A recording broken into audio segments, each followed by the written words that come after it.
अस्सलामुअलैकुम दोस्तों, welcome to मियाँ भाई न्यूज़। एलबी नगर में मोहम्मदिया मस्जिद कब्रस्तान के कब्रों की बेहुरमती का एक अफसोसनाक वाक़या सामने आया। रॉकटाउन कॉलोनी बलमुकबिल राजीव नगर एलबी नगर में वाक़ इस कब्रस्तान में कई कब्रों को शहीद कर दिया गया, जिसकी वजह से इस पूरे इलाके में बेचैनी फैल गई। लोगों में गुस्सा भी है और दुख भी, क्योंकि कब्रस्तान हर मजहब में इज्जत और हुर्मत की जगह होती है और यहाँ कब्रों को इस तरह शहीद कर देना बिल्कुल कबूल नहीं। एमबीटी के तर्जुमान अमजदुल्ला खान ने इस पूरे मामले पर शदीद तशवीश का इजहार किया है। ये कल सुबह खुद साइट पर गए, जहां इन्होंने अपनी आंखों से देखा कि कुछ सरपसंद अनासीर ने रात के अंधेरे में कब्रस्तान में घुसकर कब्रों को नुकसान पहुंचाया। सबसे हैरत की बात यह है कि सारा वाकया डीसीपी एलबी नगर के ऑफिस के बिल्कुल पीछे हुआ। इतनी करीबी निगरानी के बावजूद लैंड ग्रैबर्स ने बुलडोजर यानी डोजर लाकर कब्रों को गिराया और पुलिस को इस पर कोई बरवक्त एक्शन नहीं लिया। पुलिस की यह खामोशी लोगों को और ज्यादा परेशान कर रही है। अमजदुल्ला खान ने फौरन चेयरमैन तेलंगाना स्टेट वक्फ बोर्ड अजमतुल्लाह हुसैनी से रब्ता किया और उन्हें तमाम सूरत हाल से आगाह किया। चेयरमैन ने उन्हें यकीन दिलाया कि वक्फ बोर्ड की एक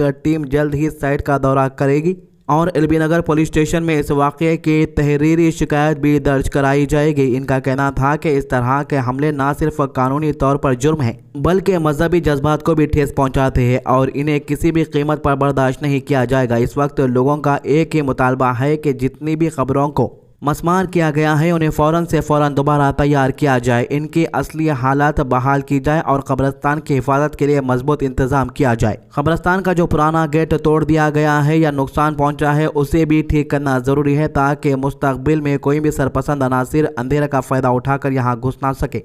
इलाका मुकीम अफराद का कहना है कि यह पहली दफ़ा नहीं हो रहा है। कभी लैंड माफिया के लोग कब्रस्तान की ज़मीन पर कब्जा करने की कोशिश करते हैं, कभी रात के वक्त पत्थर रख कर निशान मिटाने की कोशिश होती है। यानी एक ऐसा दौर आ गया है जहां पर लोग कब्रस्तान को तक कब्जा करने की ताक में बैठे हुए। ओल्ड सिटी का भी एक वीडियो वायरल हुआ जहां पर गंजटियां गांजा भी पीना शुरू कर दिया कब्रस्तानों में। खासतौर से हैदराबाद में कब्रस्तानों के ज़्यादा मसाइल उठ रहे हैं। बोइनपल्ली के ताड़बन का एक कब्रस्तान का मसला उठा है और अल्लाहपुर के कब्रस्तान का मसला कल उठा था, फिर आज ये मसला। एक के बाद एक कब्रस्तानों को निशाने बनाने का सिलसिला जारी है। लोगों का ये कहना है कि जब डीसीपी ऑफिस के बिल्कुल पीछे ये सब हो सकता है तो आम लोग अपनी ज़मीन और अपने मकबरात पर कैसे भरोसा करें।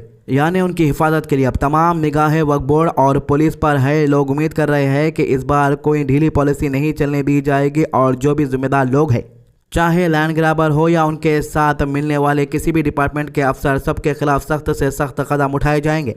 यह वाक़या सिर्फ एक कब्रस्तान का मसला नहीं बल्कि पूरी कम्युनिटी की इज्जत का मसला है। लोग इस बात पर मुत्तहिद है कि जब तक कब्रों की हुर्मत वापस नहीं होती तब तक ये आवाज़ उड़ती रहेगी।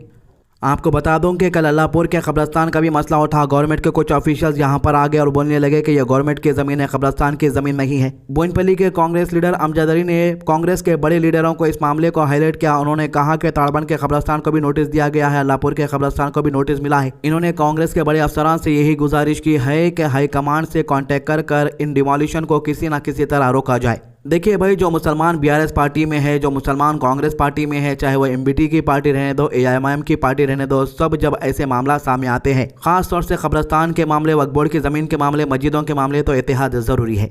देखिए दोस्तों, मैं एक बात क्लियर करना चाहूँगा कि मैं किसी भी पार्टी के खिलाफ नहीं हूँ। कांग्रेस पार्टी ने जो काम किया है, ख़ास तौर से सऊदी अरब के अंदर जो बस हादसा हुआ है मदीने के करीब, वहाँ पर जिस तरीके से अजहरुद्दीन को भिजाया गया है, अजहरुद्दीन ने सिचुएशन को जिस तरीके से हैंडल किया है, एआईएमआईएम के नामपली एमएलए माजिद हुसैन ने जिस तरीके से सिचुएशन को हैंडल किया है, यह काबिल तारीफ है। यह हफ्ता शुरू होने से पहले से मैं सारी अपडेट देता जा रहा हूँ, लेकिन इसके बावजूद भी जब किसी पार्टी के अच्छे काम को हाईलाइट करता हूँ तो लोग कहते हैं कि तुम ये पार्टी से बिलोंग करते। जो लोग मुझे सालों से फॉलो करते हैं उन सभी को पता है कि मैं हर पार्टी के अच्छे काम को बताता हूँ, चाहे वो एमबीटी रहने दो, एआईएमआईएम रहने दो, या बीआरएस रहने दो, कांग्रेस रहने दो, या एचवाईसी रहने दो। एचवाईसी के भी जो काम है उसे नज़रअंदाज नहीं किया जा सकता। देखिए, लोगों के हिसाब से अपन नहीं चल सकते। हो सकता है कि लोगों को कोई ऑर्गेनाइजेशन पसंद ना आए, कोई पार्टी पसंद ना आए, और जब उनके रिलेटेड कोई अच्छा काम उनके सामने पेश भी किया जाए तो वो लोग इस काम को पसंद नहीं करते। देखिए भाई, हर एक का एक अलग अलग नज़रिया होता है। उनके नज़रिए के हिसाब से, उनके पसंद के हिसाब से अपन न्यूज़ बना नहीं सकते, क्योंकि अपने लाखों के फॉलोअर्स हैं। अल्हम्दुलिल्लाह हर किसी को खुश नहीं कर सकते अपन। कांग्रेस के कुछ लीडर हमेशा मेरे वीडियोस के ऊपर खासतौर से फेसबुक पर नेगेटिव कमेंट्स करते रहते, भाई ये पार्टी से कितने मिले, वो पार्टी से कितने मिले, ऑर्गेनाइजेशन से कितने मिले। भाई 1 रुपये भी आज तक किसी पार्टी से मेरे को नहीं मिला और ना मेरे को किसी पार्टी के 1 रुपये की जरूरत है। जो भी ऑर्गेनाइजेशन रहने दो, चाहे वो एचवाईसी रहने दो या कोई भी पार्टी रहने दो, अच्छा काम करेंगे तो मैं ज़रूर बताऊंगा। अरे भाई, इनके ऊपर इल्ज़ाम लगा लगे हुए हैं ना, आप कहीं कोई इनके बारे में वीडियो बना रहे। भाई इल्जाम किसी के भी ऊपर लगा सकते हैं, बीजेपी के एमएलए एमपी यहाँ तक के चीफ मिनिस्टर के केस के फैला निकाल के देख लो कितने इल्जाम है। वो लोगों के ऊपर कई केसेस रहने के बावजूद भी वो लोग एमएलए बन रहे, एमपी बन रहे, चीफ मिनिस्टर तक बन जा रहे। और अपना एक मोमिन भाई जिसके ऊपर इल्जाम अभी तक कोर्ट में साबित नहीं हुआ, तुम लोग पूरे उसके खिलाफ वीडियो बनाना शुरू कर दिए। तकरीबन इन्फ्लुएंसर जिसके लाखों मिलियंस में फॉलोअर्स है, वो लोग HYC और AMIM के नई नई स्टोरी बना के डेली वीडियोस डाल दे रहे। देखो भाई, अपन मुसलमान हैं और इस्लाम मजहब को फॉलो करते। इस्लाम मजहब में साफ कह दिया गया है कि जब तक किसी भी इंसान को आप गुनाह करते हो या उसके जुर्म को नहीं देख लेते आंखों से, अब आंखों से नहीं देखे तो अपने पास आज के ज़माने में कोर्ट है। अगर कोर्ट में ये साबित हो जाता है कि हाँ भाई ये बंदे ने गलत काम किया है, ये इसका जुर्म है, तो तब आप बोल सकते हैं कि ये गुनहगार है। इल्ज़ाम आजकल हर कोई किसी के भी ऊपर लगा सकता। हाल ही में निजामाबाद के अंदर एक एनकाउंटर हुआ, क्या कभी आप लोग जाके उसके ऊपर कमेंट करें कि भाई हमारे बेकसूर एक भाई को क्यों शहीद कर दिए? और हाल ही में कांग्रेस की गवर्नमेंट 2 बेडरूम हॉल किचन के बारे में अनाउंस करी कि हम आपको ये देंगे। क्यों दे रहे ये लोग? क्योंकि उनको मालूम है कि पुलिस वालों ने कुछ गलत काम किया है। और जो फैक्ट फाइंडिंग टीम वहां पर गई थी, उन लोग साफ साफ बोल दिए भाई रियाज की कोई भी गलती नहीं थी, ये पूरा मामला एक अलग लेवल का मामला है, नकली नोटों का मामला है, पैसों का मामला है।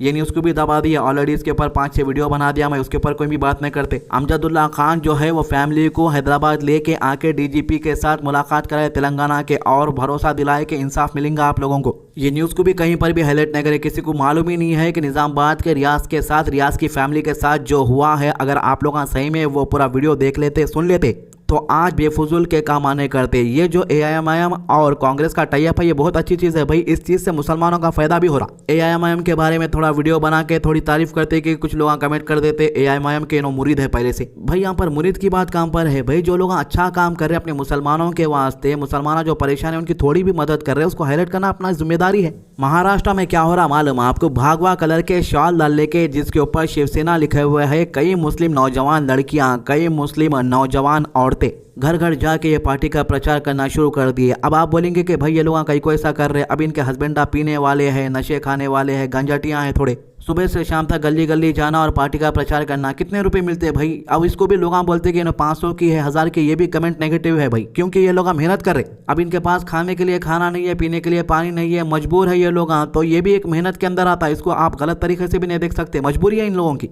अपन जो है अपने अंदर के अगर से मसाइल सॉल्व करेंगे तो ये नौबत, ये जो वीडियोस हमारे सामने आ जा रहे हैं ये नहीं आते। अब इन्हीं की मजबूरी का फायदा उठा के जो अनभक्ता रहते वो गलत काम शुरू कर देते। काफी सारे डेली में कुछ 10 से 15 वीडियो आते भाई कि भाई एक मुस्लिम लड़की गैर मुस्लिम के साथ गाड़ी पे फिर रही, एक बालनगर का केस है, एक नेकलेस रोड का केस है, एक हाईटेक सिटी का केस है, एक NTR गार्डन का केस है। अब कुछ लोग कमेंट करते कि भाई ये लोग मुसलमान क्यों होते? भाई वो मुसलमान है। अब कुछ लोग बोलते कि हैदराबाद के नहीं है, तकरीबन हैदराबाद के और थोड़े बाहर के भी है। और ये चीज़ इतनी ज़्यादा हो गई कि कुछ मुस्लिम नौजवानों को नहीं देखा जाके वीडियो बना के रोके वो लोगों को। पुलिस वाले जो है 15 से 20 नौजवानों को डाल दिए जेल में, और वो बेचारों की मदद करने वाला भी कोई नहीं है। और उन लोगों को जो भी लीडरों को फोन कर रहे हो ना, ये बोल रहे कि क्या रे भाई तो हमको पूछ के गया था कि ये काम करने के वास्ते, तो इंडिया में रह रहा तेको नहीं मालूम? अगर लड़की 18 साल की है, लड़का 20 साल का है, तो उन्हें कहीं भी जा सकता, कहीं भी फिर सकता, उसकी मर्जी है, तो कहीं को गया बीच में रोकने? ये सुनना पड़ रहा मुस्लिम नौजवानों को। लीडर साहब बोल रहे भाई तुम इंडिया में रहते, रूल्स फॉलो करना पड़ता, हर चीज़ की आज़ादी है इंडिया में। खैर मैं इससे ज़्यादा और नहीं बोल सकता हूँ। तो ये थी इस मामले की अभी तक की अपडेट। आज की अच्छी बात, अल्लाह ताला कुरान में फरमाता है, और ज़मीन पर इतराते हुए ना चल, बेशक तो हरगिज़ ना ज़मीन को फाड़ देगा और ना ही हरगिज़ बुलंदी में पहाड़ों को पहुँच पाएगा।